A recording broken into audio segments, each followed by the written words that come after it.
everybody. Welcome back to Shannon's Lumber Industry Update. This is episode 9, and I've got some special guests this time. I recently took a vacation to Michigan to do some fly fishing and do a little bit of mountain biking, and I figured while I was in the Upper Peninsula, I might as well go visit Bell Forest Lumber. Bell Forest, if you don't know, you must be hiding under a rock because they are probably the premier online retailer of lumber. I got a chance to check out their facility and sit down with Boone Bell and his right-hand man, Eric. These are the guys that basically you're talking to when you call there for customer service. It was a really, really great conversation, and I want to thank both Boone and Eric for their hospitality and the time they took with me. It certainly is a busy place, so that hospitality is very much appreciated.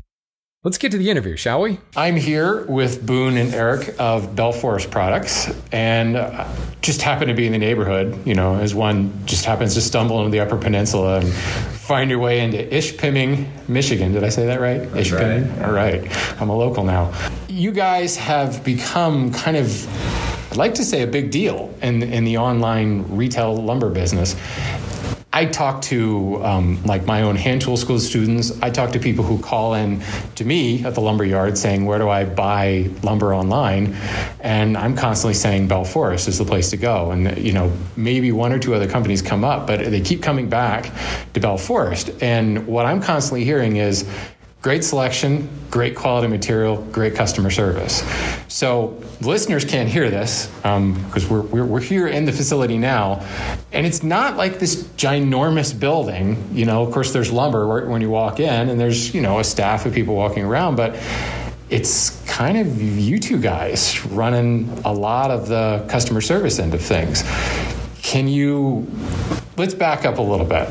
Can you give me kind of an origin story? When was Bell Forest first bitten by the radioactive spider? When did you get your powers for retail lumber? The Bell Forest actually kind of started by accident back in the early 2000s. My father and I, you know, we're basically working in his shop. He was always a lifelong woodworker, and he was frustrated with the difficulty of sourcing local domestic hardwoods. Like, we're in the heart of maple and bird's eye country up here, and there was nowhere to buy lumber, so he decided to buy a small portable sawmill and just harvest trees off his own property and saw his own lumber. And so I was helping him out with that, and you know, we did some custom sawing. We bought some logs and cut lumber for him, and just kind of found out that there was a market, you know, just like he was looking for, that there was an outlet for, you know, us to sell some lumber. And it basically started with figured woods with bird's eye and curly maple, and you know, we just kind of took it from there and slowly ramped up until we had a fairly modest full-scale sawmill for high-grade hardwoods, primarily maple. And were you already selling online at that point? No, we ran the sawmill for a few years, and we had developed a decent customer base for figured blanks. So we were cutting bird's eye, cutting them into specific sizes, primarily for the pool cue industry. And so we had a pretty good customer base for that. I mean, for having 2 employees or 0 employees, or however you want to look at it. You know, right. I mean, and so we started generating all of these boards and offcuts and stock that didn't fall into our one market that we had. So we started trying to sell them on eBay, and found that at that point, I don't remember anyone else selling lumber on eBay back then. I could be wrong, but if anyone was selling it, it was, you know, very scarce.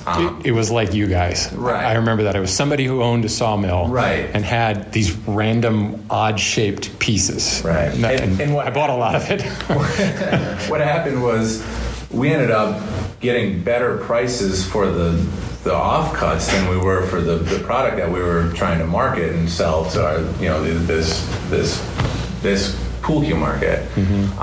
So, you know, we just kind of ran with that, and we pushed eBay and we started selling on there, and it just kind of took off. You know, we opened an eBay store, and that was kind of our break into the retail market. Right.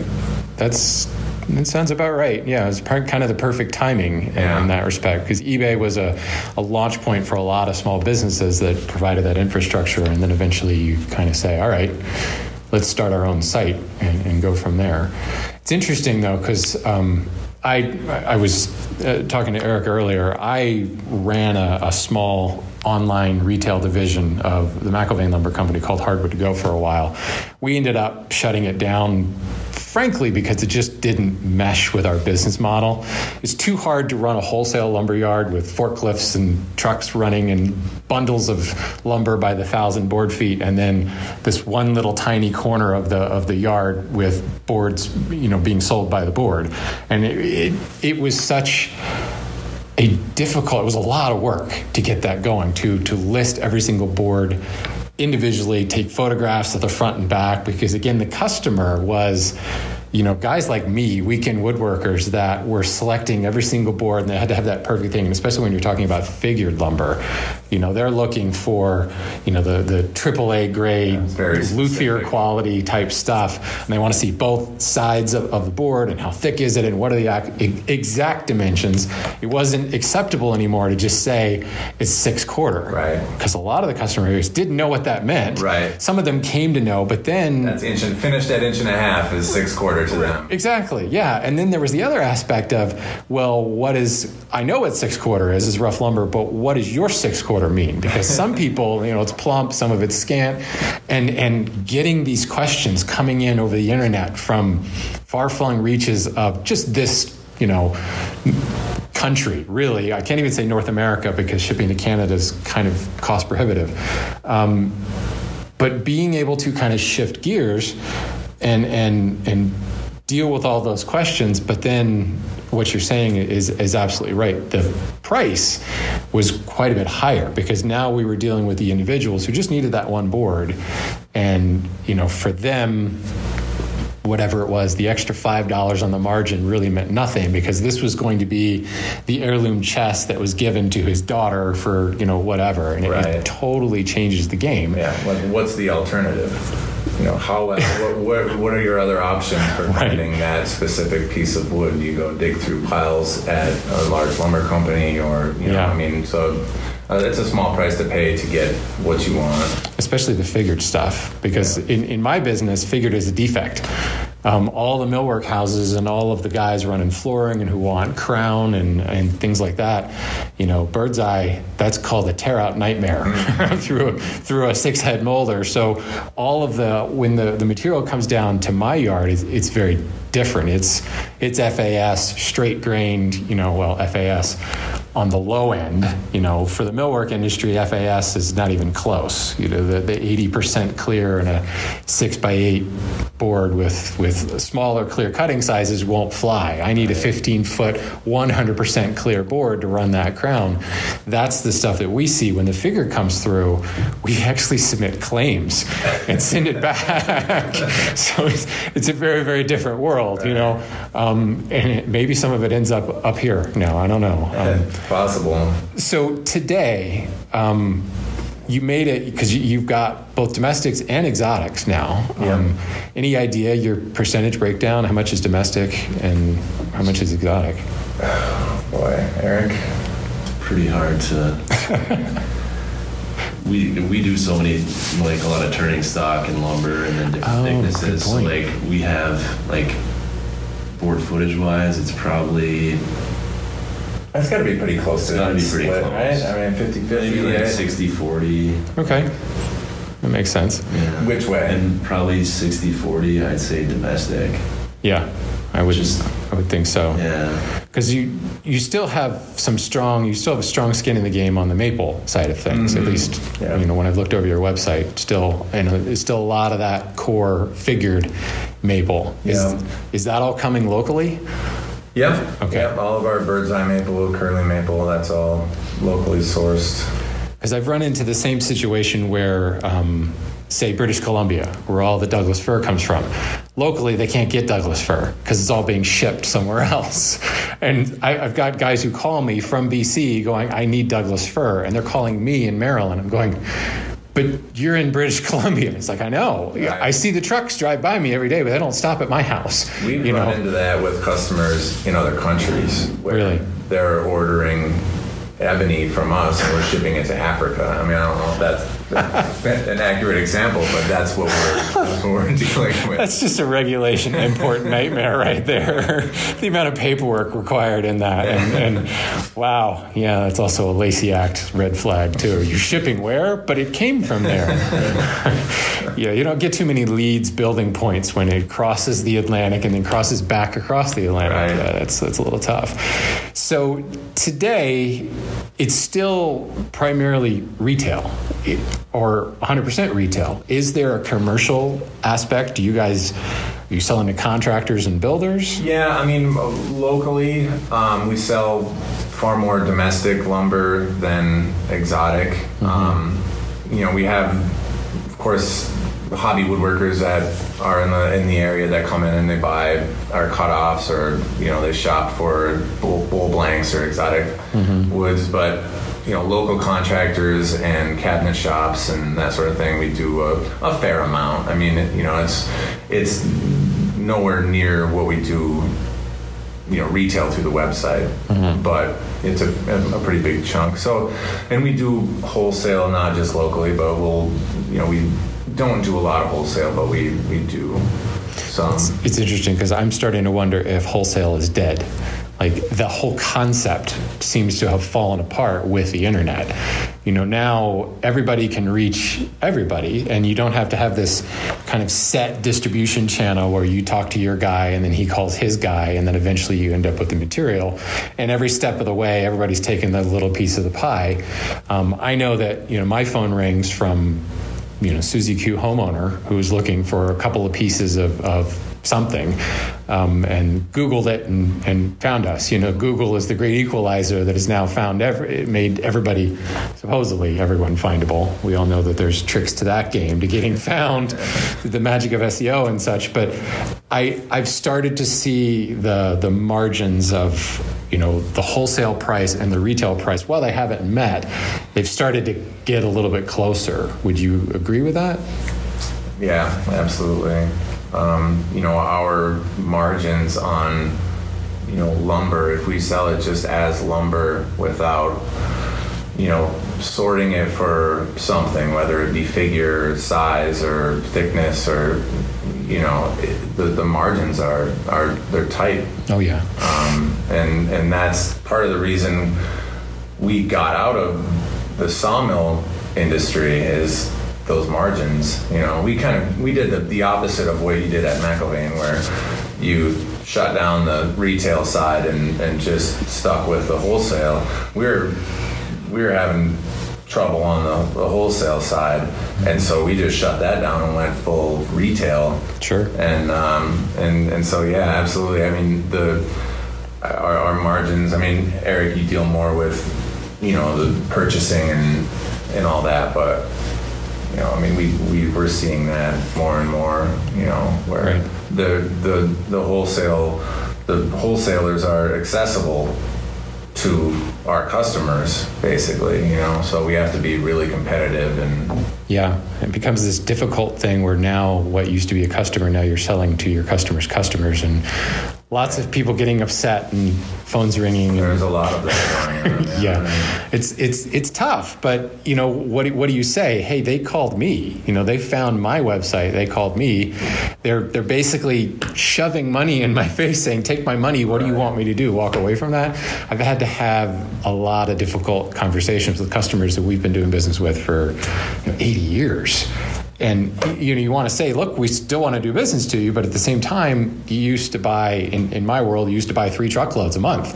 Now you buy like a quarter truckload. And the just-in-time model is really taken over, where nobody's maintaining inventory anymore. Yeah. But they've got a customer that comes to them who wants to build a deck. Okay, well, we don't stock that, but we call our guy and Amazon gets it to you right away. You know? Suddenly there's 2,500 linear feet of Ipe that was just dropped via drone, you know, at your place in the Hamptons. And we're getting there. We might be there soon. But it's interesting how the customer base and the wholesale model just seems to have kind of disappeared. You said something earlier about you got away from the sawmill business and more into just buying and selling boards. I'm curious, today, you told me earlier before we started recording that you guys do still have a sawmill. Is it the original sawmill? It is not the original portable wood miser that we started with. It's our sawmill. I mean, it's a full-scale, medium-sized sawmill, I guess, and it's capable of about 10,000 board feet a day. It's a Wood-Mizer 300 stationary head saw for primary breakdown, and then a resaw with a go-around edger and trim saw. You know, so we seldom use it. Well, that's what I was thinking. When you do use it, why? What's special about? Is it a special log or custom sawing? Essentially, so we don't do any custom sawing. The only thing that we saw anymore, for the most part, is our thicker figured woods. So our 8-quarter bird's eye or 8-quarter curly maple. We'll occasionally do a run of quarter sawn hard maple or some specialty run like that. But so we're pretty much just cutting our thick figured, our local woods. Okay. Kind of where we started. That makes sense. Yeah. Nothing else makes sense to saw ourselves, really, with you know, the generation, with generating all of the lower grade material and having to deal with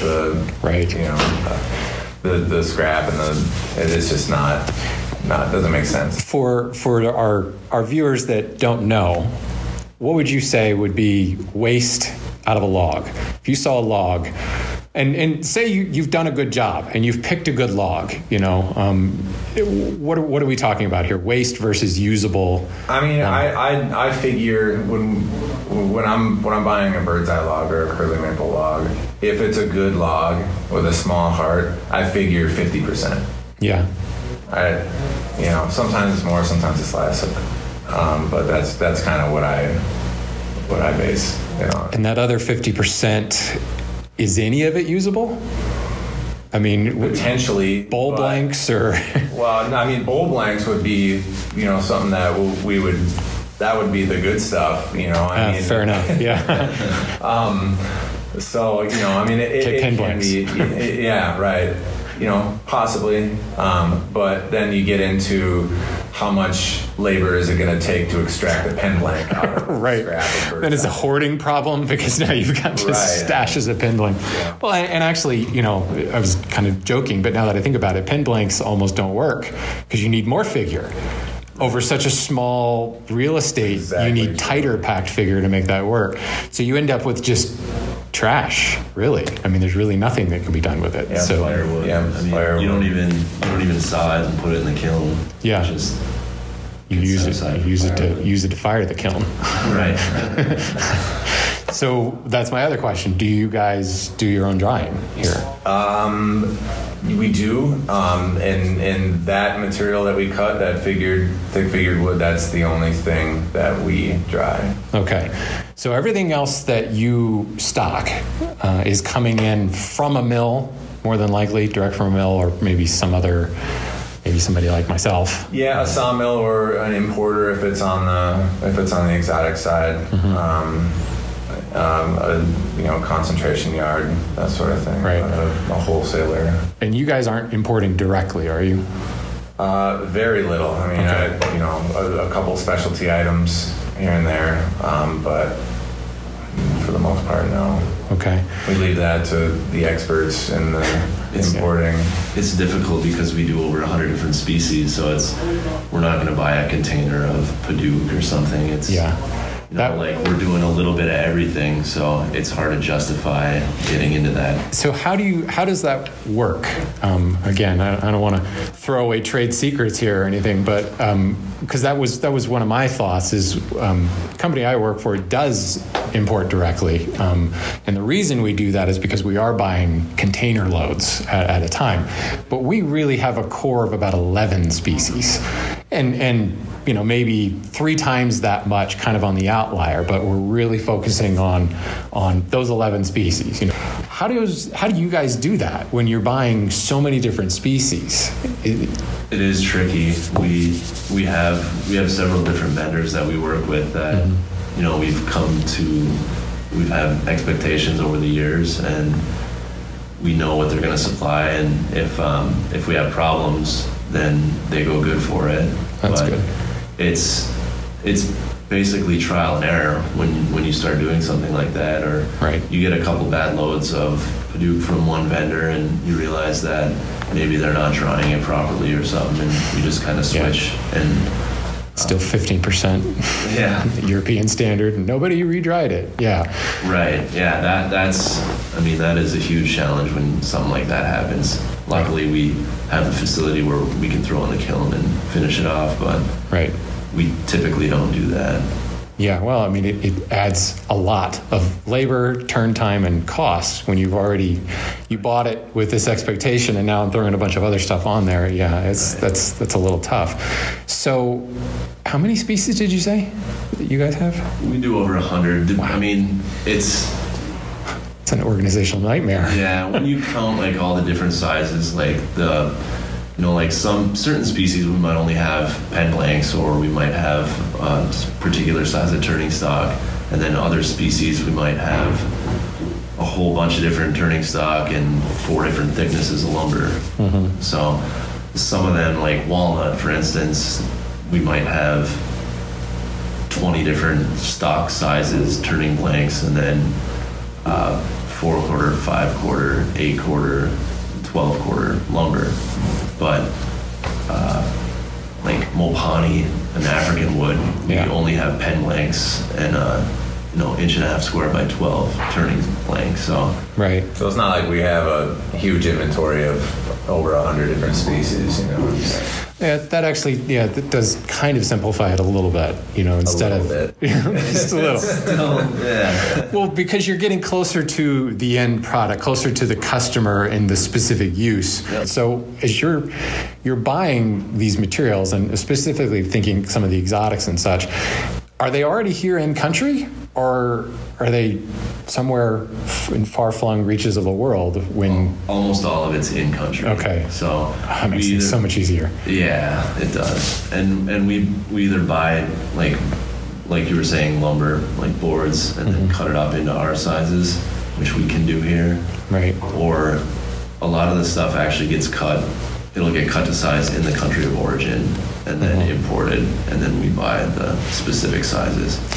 So that begs an interesting question. As you're purchasing, especially because the material's already here in country, which means all of the regulations and stuff has been passed, and Lacey's not breathing down anybody's neck at this point.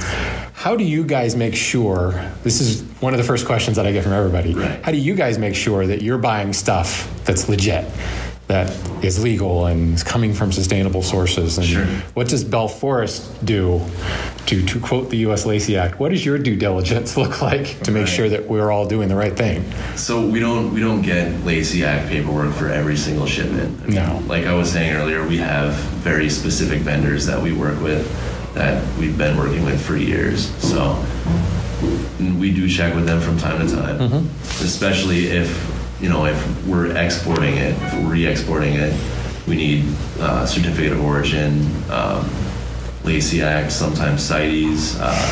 Those re-export permits. We're not gonna, we don't re-export CITES because that's just too much. It's not. Don't do that. It's not worth it. It's not worth it. The main thing is, just making sure all the paperwork's in order. USDA phytosanitary certificates. Just different.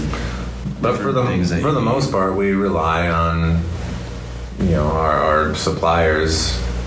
We take not that we just take their word for it, but they're trusted suppliers. They're not just some guy that sent us an email and said, "Hey, I've got selling Coca-Cola out of the trunk of his car." Right, exactly. So, we absolutely do our best to make sure that everything was responsibly sourced. And there are vendors that we visited in the past, and like looked at what they do and how they operate, and spoken with them, or speak with them on a consistent basis, and just how's everything going. And I think that's key, because I do think that there is this perception that there's this piece of paper for every single board that passes, and it's kind of like in any business. You go to your mechanic. Why did you go there? Well, because somebody referred me to him, or I've been going to that guy for decades. I just know his work is good. Do you go and make sure that I don't even know what his certifications are in order? Are you a certified Toyota master? Well, now I just bought a Ford. Let me check your school, your paperwork. And nobody does that, because you've been doing business with this guy for years. And actually, when you look at like the Lacey Act, that counts. That's legit. You did your due diligence. Due diligence can be, I've done business with this company for 4 years, 10 years, whatever. They've always, we visited them once, maybe we visited them twice. We've looked at how they do their stuff. They've shown us chain of custody. That's enough. That is enough to make that now legitimate in the eyes of Lacey. Although it's vaguely worded enough that I suppose if, the U.S. government wanted to go after somebody bad enough, they could, be interpreted. I think that's key, because there is kind of this idea that we all have line of sight back to a stump. Somebody maybe somewhere eventually does, especially if the lumber, if you're buying it from overseas, there does need to be chain of custody into that. But once it's here in the country, that stuff should have happened. And say you were looking for a brand new supplier, then you do a little bit more digging. But I think it's great. It still comes down to establishing trust and a working relationship with these companies. So because I get this question a lot from Joe Woodworker: how do I know that what I'm getting is legit? And what would you say? When somebody comes in here and says, "How do I know this stuff is good?" But we understand it. We basically, at this point, you just have to tell them to trust us. Yeah. We have a presence. We've been here for years. We have these suppliers that we trust, and these are the companies that we deal with aren't just fly by night. No, they're not. They're here to stay. Suppliers. They're reputable. They've been doing it for years. They work with these sawmills in other countries. They tell us stories about it, and we hear, and there is paperwork available when we need it.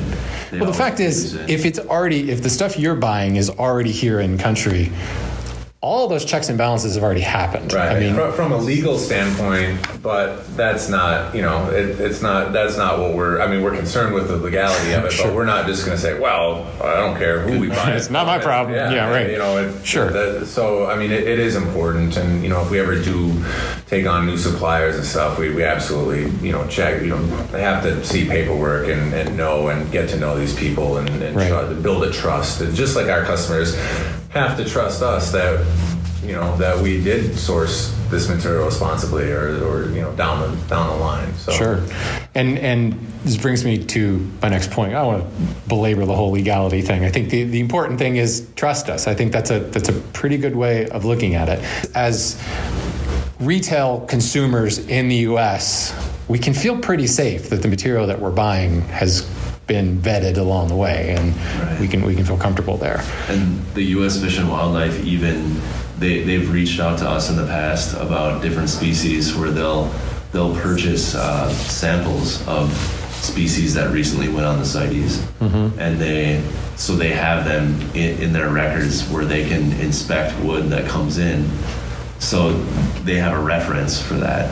So the U.S. Fish and Wildlife, they do inspect stuff, like they inspect the shipments that come in, and so they know it's not like it's not a threat. They actually do it. Right. Well, but you brought up phyto sanitary certificates and things. Do you guys ship to Canada? Yes. It's just right there. It's just across the street, right? So it's not that big of a deal to ship to Canada there. A little water in the middle, and that's it. Just a little bit of water. Some Superior or something. But so that, because not everyone may know, we're lumber insider conversation here right now, but phytosanitary certificates, if we're shipping out of the country, have to be procured. Phyto as in not FIDO, but PHYTO. It ensures that the lumber has been inspected by Fish and Wildlife, that it's verified that what's being shipped is what's being shipped, that it's kiln dried, that all of the stuff that could cause spread of bugs and things like that has occurred. And now there is a certificate that says it passes and it can move on. That is actually a person. You guys actually have a guy that comes out, right? A local Fish and Wildlife guy comes out, inspects, pay a little fee for that inspection, and then it can be shipped out, and that certificate goes with it. So there's yet another kind of line of control, if you will. The fact that we're now having specific products, you've got pin blanks on your shelves and bowl blanks on your shelves and pool cues and boards. How much of the boards that you guys deal with is rough lumber? How much of it is actually surfaced? Probably it's not half and half. The rough is less, but a lot of the exotics are rough sawn. Okay. Some of them are surface, depending on what it is or where it comes from. But almost all the exotics are rough. Okay. And then most, like all the 4/4 domestics are surfaced. Almost all of them are surfaced. And then we usually prefer, the thicker stuff is rough. Especially in the exotics, we prefer rough material because we process so much of that material into stock sizes. So if we're trying to cut 2x2s out of 8/4 lumber that's already skip plane inch and 15/16, it doesn't give us much room. It's even worse. Yeah, that and it eats your blades alive, depending on what it is. Oh, I'm curious because I can remember not that long ago going to a retail lumber yard. Just pick a retail lumber yard anywhere in the country, and it would be a lot of rough sawn lumber across the board. Today, I feel like there's more and more surface material, at least S2S, a point where my customers when the retail folks come to us, they totally don't know what 4/4 means or any of that terminology. And you say S4, whatever, S2, and you lose them. So there's a lot of explanation going on. They're used to that, call it what you will, Home Depot model. Here is a board. And if you look now, remember Home Depot and those got sued because they were calling it 1x4, and it's not 1x4. And it now actually says in like parentheses next to it 3/4 by 3.5. Asterisks, fine print, maybe not even 3.5, so is that same trend happening where, especially because you're selling online, is it all surfaced when it goes out online? I mean, when they're buying it directly through the website, not necessarily when we're shipping. I mean, if we get an order, if we get an email order, if somebody calls and they're looking for 4/4 lumber, then maybe not. But for the most part, to our retail, more like hobby customers, yes, that's what they expect. Surfaced. Yeah. Okay. Surfaced. And interesting. Going back to what you were saying about your customers, your walk-in customers asking, assuming that everything is surface. We see that all the time. People come in and they say, "I'm looking for some maple." I'm like, you want 4/4 maple?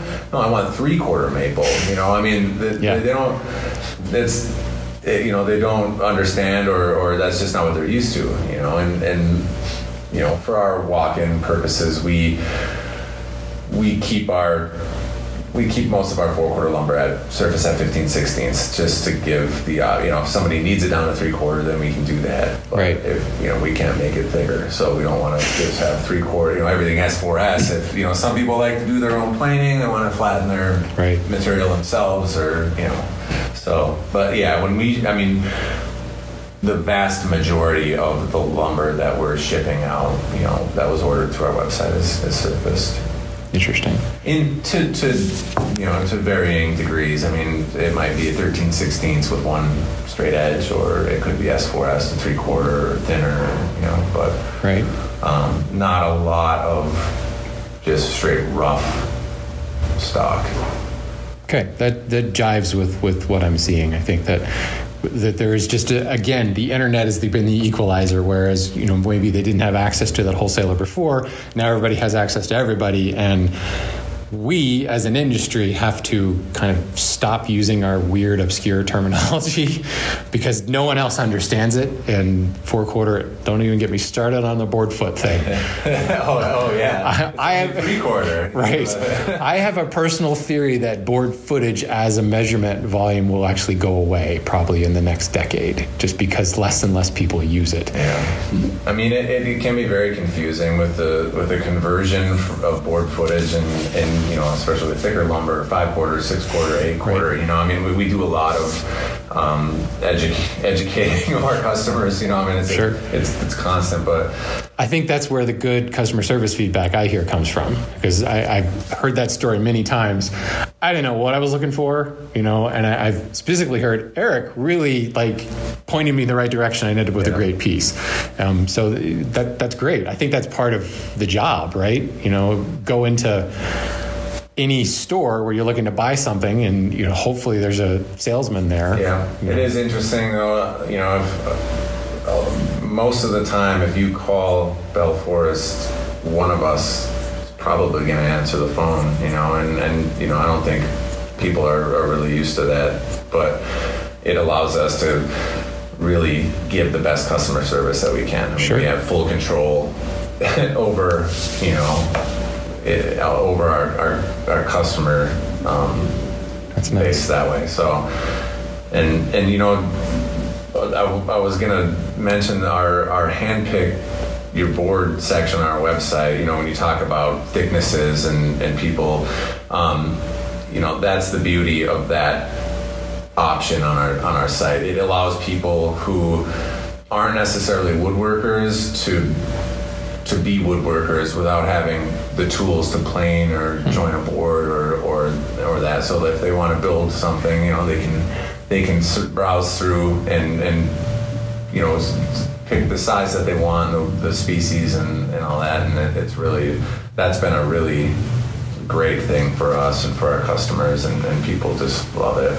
Yeah, but it's a ton of work. It's insane. I can only imagine. It's how the management and the production and it's just the website, keeping everything up to date. Because every time you sell a board, it disappears, right? So you got to put another one back in its place, which is you brought up earlier. If you're buying directly via the website or if you're calling in, certainly you want to drive people to the website. You want to drive the interaction through the website. Not that you don't want to talk to customers, but how much of your material is it all on the website? I wouldn't think so. No, it's not. So I guess the real question is, as a customer of Bell Forest, should I pick up the phone and call? Is it easier if I'm looking for something specific to pick up the phone and say, hey, I don't see it on the website? Is it possible to get it elsewhere, or? For convenience, probably the website is definitely the first place to start. So, right. Because we're only here 8 to 5 Monday through Friday. So. Right. You can only reach us then, but if you're at home on the weekend, sitting in your underwear drinking coffee, you can browse boards on the website. And if you can find what you're looking for on the website in terms of a hand-picked board, or if you're looking for a piece of Purple Heart, there's a board on it that will work for you. We can offer that at a much better price than if you call us and say, listen, I need a piece of Purple Heart that's 9 3/8 of an inch wide, 38 inches long, and I need it surfaced down it, because that's a total custom order. So that we're out sorting through a pile, and we're pulling a board, and we're going to go process it. So basically everything that I would do when I go to the lumber yard, all the sorting through the stacks, you guys are now doing it for me, in other words. Yeah. It's important that people understand that, because, well, not to be cliche, but time is money. This stuff factors in. That's a really good point. That's why we try to keep that part of the website stocked up as best we can, because it's convenient for our customers to just be able. They don't have to call it. They don't have to email. And they don't have to get a quote on something or go through all that. They can add it to their cart, check the shipping, and decide if that's going to work for them. So it's the Amazon way. We love it.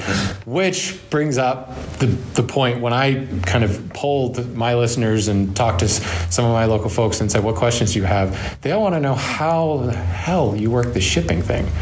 Like, you can go and buy a board and add it to cart, and I've bought several boards, and you often have some free shipping deals and things, and how is that even possible? Because lumber's heavy and it's big and, dimensionally big, and UPS will rake you over the coals if you're longer than whatever their girth measurement is. Suddenly it's $60 on top of it. If you exceed the girth measurement by a fraction of an inch, or the length by, I think it's 8 feet now, maybe it's 9 feet. So if you ship 97 inches, there's like an additional $60 surcharge on there. It's over 100. Yeah, it's ridiculous. Yeah. So how, like, every time I've bought something, every time I've added stuff to the cart and maybe not checked out, but I'm just amazed by the shipping costs and how you guys are able to make it so affordable. Is there magic there that?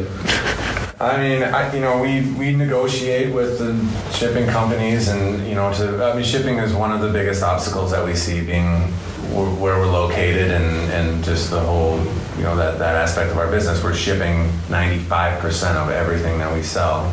So it's very important. And so, we negotiate the best rates that we can possibly get. We try to negotiate the overlength fees down, and, we're aware of the impact that free and discounted shipping has on our customers. I mean, people want free shipping, they want low shipping costs, and we understand that, and so we try to pass on as much as we can to our customers. The fact that 95% of what you sell is shipped probably helps, though. It does. The volume, so that's how you can negotiate. It's a good bargaining chip, yeah. So there's a good reason to buy from Bell Forest, because of the fact that you're in the Upper Peninsula, and it's not like there's everything you're doing is shipping, whereas there's other retail yards I know that do a lot of walk-in business, a lot of local business, and maybe 20% of what they sell is shipped. You guys are like on the speed dial preferred list now.